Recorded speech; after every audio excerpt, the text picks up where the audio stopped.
Bonjour tout le monde, j'espère que vous passez tous une excellente journée. Alors aujourd'hui, je vais vous parler d'un sujet qui me tient beaucoup à cœur, c'est-à-dire le développement personnel. Alors depuis que je suis coach, j'ai appris que la santé globale, ce n'est pas seulement la santé physique, c'est vraiment un tout et il faut aussi prendre soin de notre esprit et faire travailler notre cerveau. Donc pas seulement faire travailler les muscles, mais faire travailler notre esprit.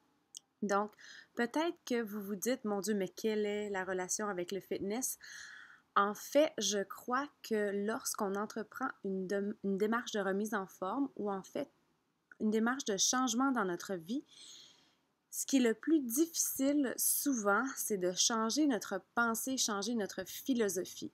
On a appris toutes sortes de choses dans notre vie, on s'est fait dire toutes sortes de choses par nos parents, nos professeurs, par toutes les personnes qui nous entourent. Et on a créé vraiment notre philosophie de vie par rapport à ça. Parfois, ce n'est pas toujours la philosophie de vie la plus positive et ça peut nous empêcher de progresser et de passer à travers ce changement-là et de faire des changements dans notre vie. Aujourd'hui, je vous parle d'un livre qui a changé ma vie. Ça s'appelle Le succès selon Jack. J'ai acheté ce livre-là il y a environ 7-8 ans. Et je l'avais presque tout lu. Je suis pas certaine que je l'avais complété, mais je sais que j'avais fait quelques exercices et j'avais trouvé ça très intéressant. Et quand je suis devenue coach, on m'a parlé de l'importance d'investir en soi et de développer ses connaissances et renforcer notre philosophie de vie. J'ai pensé tout de suite à ce livre-là. Il y a 64 principes dans ce livre qui nous amènent à avoir du succès. Et le premier, je suis en train de vérifier là, parce que je ne l'ai pas revérifié, il y a une 60aine de principes dans ce livre qui nous aident à avoir du succès dans notre vie et c'est dans toutes les facettes de notre vie. Le premier principe, c'est qu'il faut assumer l'entière responsabilité de notre vie.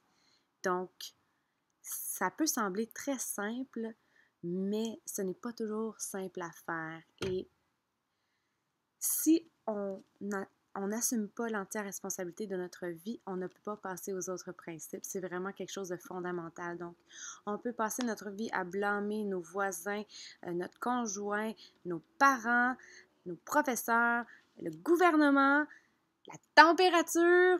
On peut blâmer tout ce qu'on veut, mais nous sommes responsables de qui nous sommes aujourd'hui. Donc, nous sommes le résultat des actions que nous avons posées pendant toute notre vie. Il faut arrêter de blâmer les autres. De toute façon, les autres, ils peuvent rien faire pour nous aider. Donc, si on veut être en contrôle de notre vie, il faut absolument prendre l'entière responsabilité de notre vie.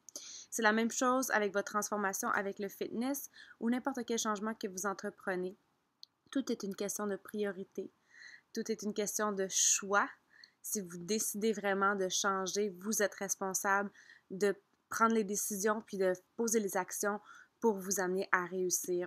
Donc, je voulais simplement partager ça avec vous aujourd'hui. J'espère que ça vous aide. Et si je peux vous donner quelques trucs, moi, personnellement, ce qui m'a aidé à arrêter de blâmer les autres et à prendre l'entière responsabilité de ma vie, quand je m'entendais dire « Ah, c'est à cause de... Ah, c'est parce que... Oui, mais moi... » À ce moment-là, quand j'entends ces phrases-là, je vois que je me faisais des excuses ou je blâmais les autres ou des circonstances extérieures pour ce que je suis ou ce qui m'arrive dans ma vie.